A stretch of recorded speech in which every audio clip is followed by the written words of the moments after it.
Imagine करो एक ऐसा सीन जहां तुम एक बहुत बड़े बिजनेस इवेंट में हो।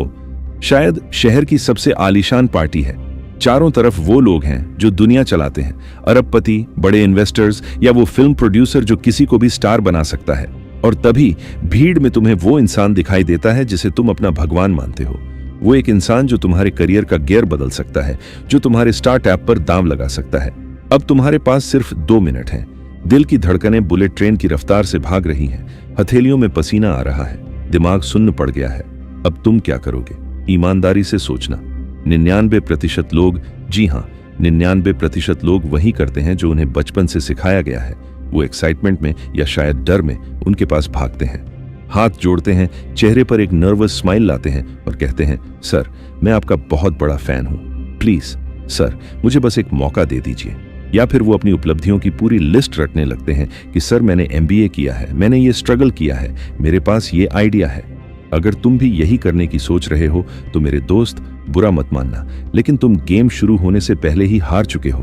तुमने वही गलती कर दी जो भीड़ करती है। तुमने खुद को एक मांगने वाला बना दिया।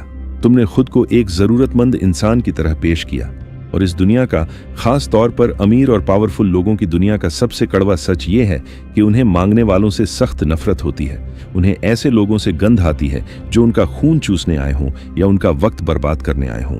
आज हम कोई रटी रटाई मोटिवेशनल बातें नहीं करेंगे जो सुनने में अच्छी लगे। आज हम उस गहराई में उतरेंगे जहां नैतिकता की बातें नहीं होती, सिर्फ जीत की बातें होती हैं।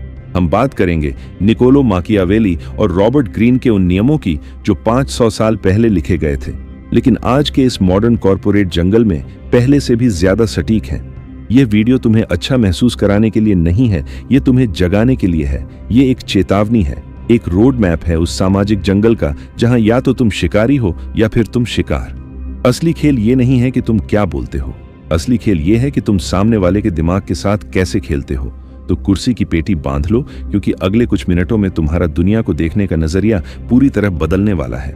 चलो सबसे पहले बुनियादी ढांचे को समझते हैं। माकियावेली ने अपनी किताब द प्रिंस में साफ लिखा था कि दुनिया अच्छाई से नहीं चलती, दुनिया मतलब से चलती है। उसने कहा था, अगर तुम्हें प्यार और डर में से किसी एक को चुनना हो तो डर को चुनो।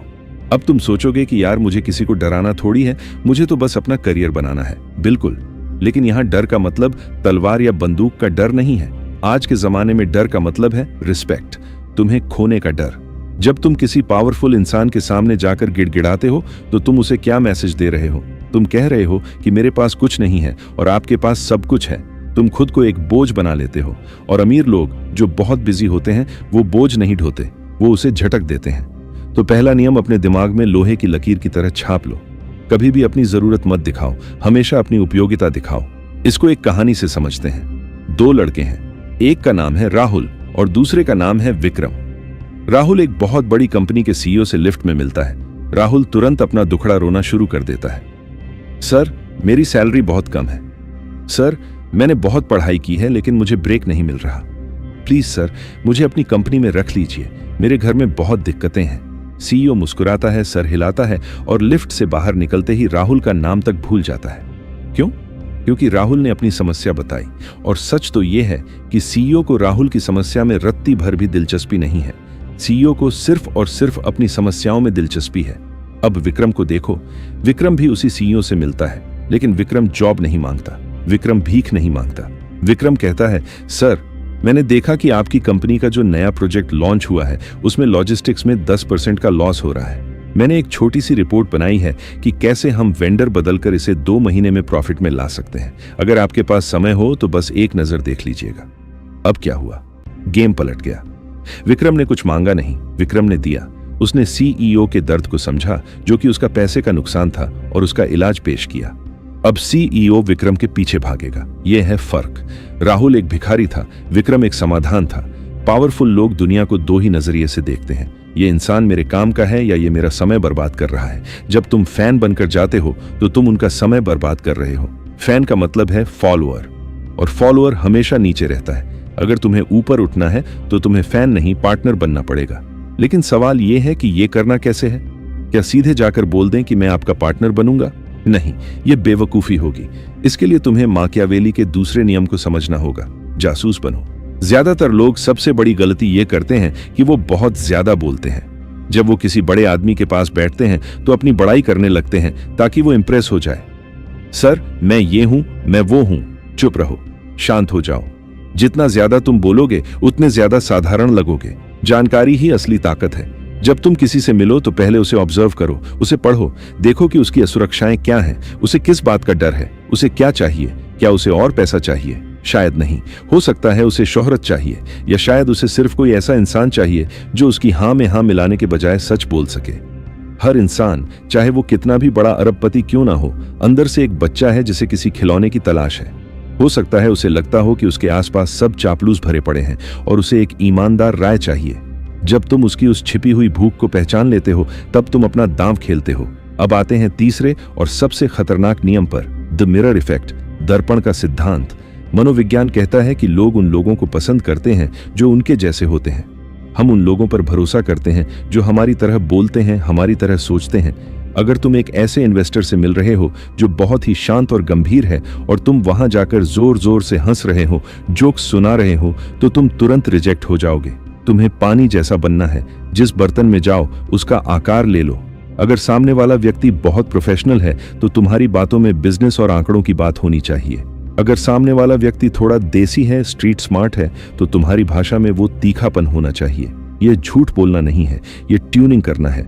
जैसे रेडियो का स्टेशन सेट करते हैं, जब तक फ्रीक्वेंसी मैच नहीं होगी आवाज साफ नहीं आएगी, लेकिन नकल मत करना। अगर तुम तोते की तरह उनकी नकल करोगे तो वो समझ जाएंगे कि तुम नाटक कर रहे हो। तुम्हें उनकी वाइब को पकड़ना है, उनके शब्दों को नहीं। अब एक ऐसा सीक्रेट हैक बताता हूं जो इंडिया में बहुत काम आता है। इसे कहते हैं सिंहासन के पीछे की ताकत।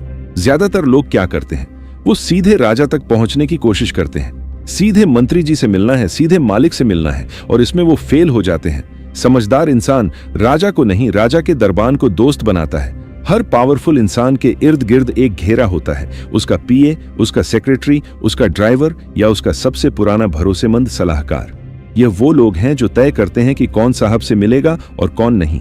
ये वो लोग हैं जो साहब के कान में बातें डालते हैं। अगर तुम्हें किसी बड़े ऑफिस में घुसना है तो बड़े अधिकारी के पास जाने से पहले उसके सहायक से अच्छे रिश्ते बनाओ।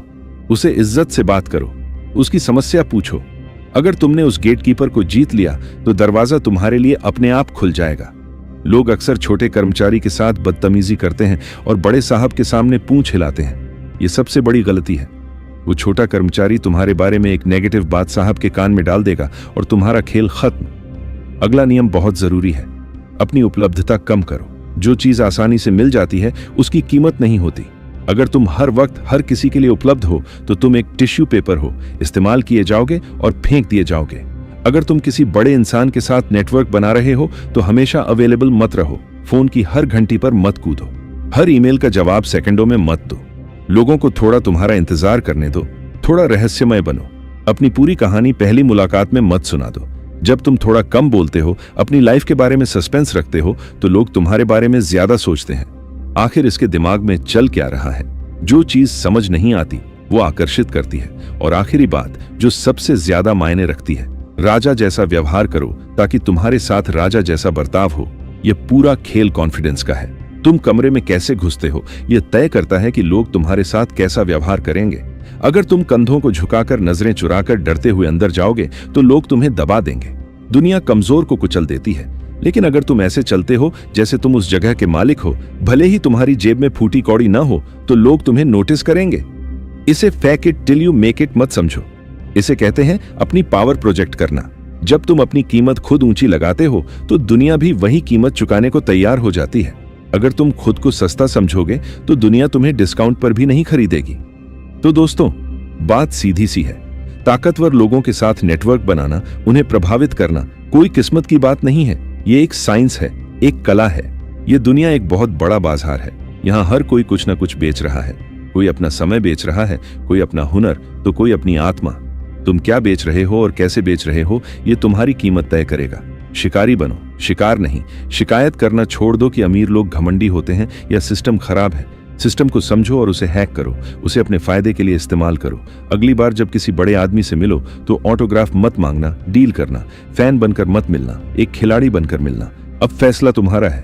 क्या तुम वही पुरानी घिसी पिटी जिंदगी जीना चाहते हो, हाथ फैलाकर मौका मांगना चाहते हो, या फिर तुम इन नियमों को अपनाकर अपनी किस्मत खुद लिखना चाहते हो? क्योंकि अंत में इतिहास सिर्फ विजेताओं को याद रखता है। विजेताओं से कोई नहीं पूछता कि उन्होंने कौन सा तरीका अपनाया था। अब सवाल यह है, क्या तुम अपनी अप्रोच बदलने के लिए तैयार हो? सोचो इसके बारे में। मिलता हूं अगले वीडियो में। जय हिंद।